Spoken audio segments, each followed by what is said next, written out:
प्रश्न ये है कि जैसे कि हम मंदिर जी में पूजा करते हैं तो मूल नायक भगवान की पूजा करना क्या ज़रूरी है? और जैसे कि हम कभी दिन बार के हिसाब से करते हैं, सोमवार को चंद्रप्रभु भगवान की, मंगलवार को वासुपूज्य भगवान की, बुधवार को शांतिनाथ भगवान की, तो इस तरह से करना क्या सही है क्या कि ये मिथ्यात्व में आएगा? आपका बहुत अच्छा प्रश्न है, प्रश्न का अभिनंदन करते हैं। जब कभी भी हम मंदिर जाते हैं तो पहले समझ लें कि पूजा का एक्चुअल मतलब क्या है। आचार्य वीरसेन स्वामी जी ने धवला की प्रथम पुस्तक पर प्रश्न खड़ा किया, का नाम अर्चना। अर्चना किसका नाम है? तो उत्तर देते हैं कि 8 प्रकार की जलगंधाक्षत पुप्फादि फलम, ये जो 8 प्रकार की द्रव्य है, इस द्रव्य को जैसे विग्रह है, मान लीजिए 13 फुट की प्रतिमा है, 8 फुट की प्रतिमा है, तो उस हाथ में आप अंजलि में अर्घ ले लीजिए। अर्घ लेकर के प्रभु जी के पूरे विग्रह को ऐसा घुमाते हुए, समझे ना, अच्छे से दाने हाथ से ऐसा पूरा अर्घ उनके ऊपर 3 बार परिक्रमा की ऐसे बड़ा करते हुए अर्घ पूरा ऐसे बड़े हाथ से घुमाया और घुमा करके उनके चरणों के सामने उदक चंदन तंदुल पुष्प कई करके अर्घम निर्वपामति स्वाहा, मात्र इतने को पूजा कहते हैं।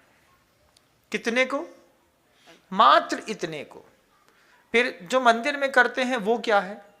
मंदिर में जो आप करते हैं वो आपके शुभोपयोग को 1 डेढ़ सवा घंटे तक बनाए रखने के लिए आचार्यों ने और विद्वानों ने एक विधिवत व्यवस्था बनाई है।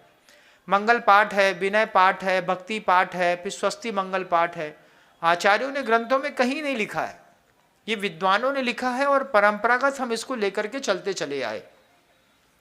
तो ये जब हम 1 घंटा, सवा घंटा, 1.5 घंटा मंदिर के अंदर रहना चाहते हैं तो उसका पूजा कैसे करें, क्या करेंगे वहां बैठे बैठे, तो एक्चुअल में पूजा कैसे होती है? तो आचार्य सोमदेव सूरी महाराज ने अपने यशस तिलक चंपू महाकाव्य में इस बात को लिखा है कि पूजा के 6 अंग होते हैं। बहुत ध्यान से सुनिएगा, अच्छा लगेगा, आपको पता चलेगा आप कहाँ गलती करते हैं। पूजा के 6 अंग होते हैं, उसमें सबसे पहला अंग है प्रभु जी का अभिषेक करना। अभिषेक करने के बाद दूसरा अंग है द्रव्य से प्रभु जी की पूजा करना। तीसरा अंग है जिन प्रभु की पूजा करी है उन प्रभु के नाम का स्वाध्याय करना। मान लीजिए आपने आदिनाथ भगवान की अभिषेक किया, आदिनाथ भगवान की पूजा कर ली, अब आदि पुराण उठा करके आदिनाथ भगवान के नाम का स्वाध्याय कर लो। फिर स्वाध्याय करने के बाद चौथा अंग है उन्हीं भगवान के नाम की जाप देना, माला देना। ओम ह्रीम श्री हरम श्री आदिनाथ जिनेन्द्राय नमो नमः, ऐसी एक माला फेर दी। देखिए कितने अंग होते हैं। उसके बाद उन्हीं भगवान के नाम का एक स्तोत्र का पाठ करना, मतलब स्वाध्याय करना अलग हो गया और स्तोत्र पाठ करना अलग हो गया। अब आदिनाथ भगवान का स्तोत्र पाठ मतलब भक्तांबर स्तोत्र उठा लिया, भक्तांबर स्तोत्र ले लिया, तो भक्तांबर स्तोत्र का पूरा अच्छे से पाठ किया।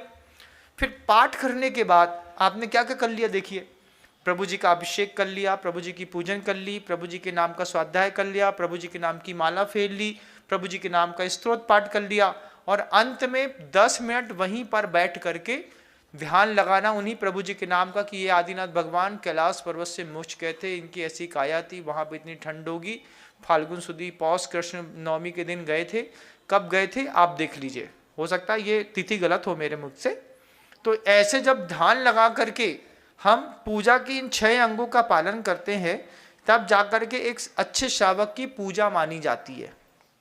अब कितने सारे लोग होते हैं, अभिषेक किया भग गए, कितने सारे लोग होते हैं अभिषेक किया पानी चंदम सदक्षत पुष्प पुंजय पढ़ा निकल लिए। लेकिन अगर आप विधिवत पूजा करेंगे, किसी भी प्रभु जी की करिए, मूल नायक भगवान का विग्रह कुछ भी रखा है, आप उसमें उदक चंदन तंदुल पुष्प करके एक अर्घ चढ़ा दिए। अर्घ चढ़ाने का मतलब है प्रभु जी की पूजा हो गई। अब हमें मान लीजिए शांतिनाथ भगवान की करनी है तो हम फिर शांतिनाथ भगवान की पूजा कर लेंगे, अभिषेक कर लेंगे, शांतिनाथ भगवान के नाम का स्वाध्याय कर लेंगे, शांतिनाथ भगवान की माला फेर लेंगे, शांतिनाथ भगवान कहाँ से मोक्ष गए हैं उस कूट को देख लेंगे और फिर वहाँ पर ध्यान कर लेंगे और उनका जप कर लेंगे और लौटेंगे। तो आपका 1 सवा घंटा बहुत आराम से मंदिर जी के अंदर हो जाएगा। पूजा इसको कहते हैं। तो महाराज जी, क्या हम दिनों के हिसाब से भगवान की पूजा कर सकते हैं? ये क्षयोपम सम्यक दर्शन के साथ मान लीजिए आप बुधवार शनिवार के दिन मुनि सुब्रतनाथ भगवान की पूजा करते हैं, फिर चंदा प्रभु भगवान की एक दिन पूजा करते हैं, तो इसमें कोई आपत्ति की बात नहीं है। क्षयोपम सम्यक दर्शन के साथ ये सब चीजें चलमल दोष जो है सम्यक दर्शन में लगते रहते हैं।